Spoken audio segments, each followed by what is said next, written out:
Hello আপুরা ভাইয়ারা, আসসালামু আলাইকুম। তোমরা সবাই কেমন আছো? আমি তো আলহামদুলিল্লাহ ভালো আছি। তো আশা করি আল্লাহর রহমতে তোমরা সবাই ভালো আছো। তো আজ আমি রান্না করব, মানে ভর্তা বানাবো, কালিজিরা ভর্তা আর শুটকির ভর্তা।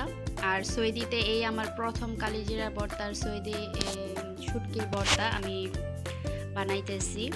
এর আগে বাংলাদেশে বানাইছিলাম, বাট সৌদিতে কখনো বানানো হয় নাই। তো এই আমি প্রথম কালিজিরাটা ভালো করে ধুয়ে টেলে নিছি, আর মরিচও টেলে নিছি, কারণ আমি অল্প মরিচ দেব, বেশি ঝাল মরিচ মানে এই মরিচগুলো অনেক ঝাল, আমি বেশি একটা দিব না।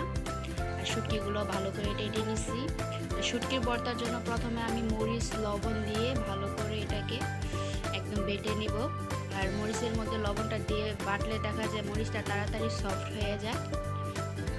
তো এদিকে আমার মরিচটাও বাটা হয়ে গেছে, আমি অল্প মরিচ দিছি। আর যা আমার মনে হয় যে শুটকির ভর্তার মধ্যে মরিচ বেশি দিলে ভালো হয়, বাট এখানকার অবস্থা অন্যরকম, মানে বেশি জাল খাওয়া যায় না।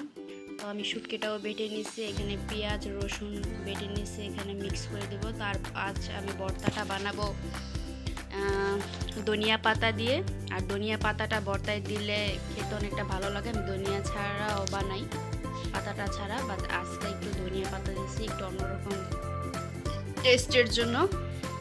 তো ধনিয়া পাতাটা দিলে এমন অনেকটা খেতে ভালো লাগে। তো আমার শুটকির ভর্তাটা হয়ে গেছে, এখন আমি এটাকে উঠিয়ে নেব। উঠিয়ে তারপর পাটাটা সুন্দর করে আমি সাবান দিয়ে ধুয়ে নেব কালিজিরা ভর্তার জন্য। তো কালিজিরা ভর্তার জন্য আমি এখানে সামান্য পরিমাণ কিছু শুকনো মরিচ, আর এই মরিচগুলো অনেক জাল, তাই আমি বেশি পরিমাণে মরিচগুলো দিই নেই, অনেক অনেক জাল। তো আবারও আমি কালিজিরা ভর্তার জন্য বানাই নিয়েছি। কালিজিরা ভর্তা এই আমার প্রথম বানাইলাম, মানে কখনোই আমি কালিজিরা ভর্তা বানাইনি, এই আমার প্রথম বানাইছি। তো আমি প্রথমে ভয় করছি যে কালিজিরা ভর্তা তো হালকা একটু তিতা লাগে, জানি না কিরকম হবে, বাট মাশাল্লাহ ভালো হয়েছে। তো কালিজিরাটা আমার বাটা শেষ, এখানে আমি পেঁয়াজ রসুন বেটে নিব মিক্স করে। আর কালিজিরার ভর্তা কীভাবে বানাই আমি সেটাও জানি না, আমি নিজের আইডিয়ার মাধ্যমে বানাইছি কালিজিরার ভর্তা। আর শুটকি ভর্তাটা আমি আগে বানাইছি। তো দুইটা ভর্তাই অনেক জনপ্রিয়, মানে দেশের মধ্যে, আমাদের বাংলাদেশে।